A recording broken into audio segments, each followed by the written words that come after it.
यार ज्यादा ना करा करो अपन लैंड बना अस्सलाम वालेकुम चलो यार अस्सलाम वालेकुम अल्लाह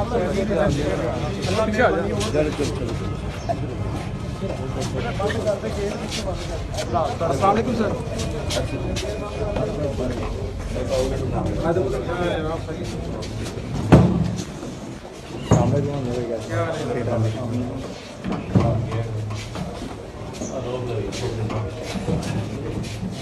यार ज्यादा ना करा करो अपन लैंड बना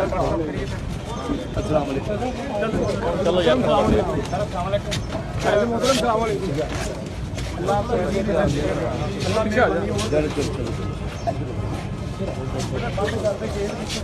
चलो अस्सलाम वालेकुम सर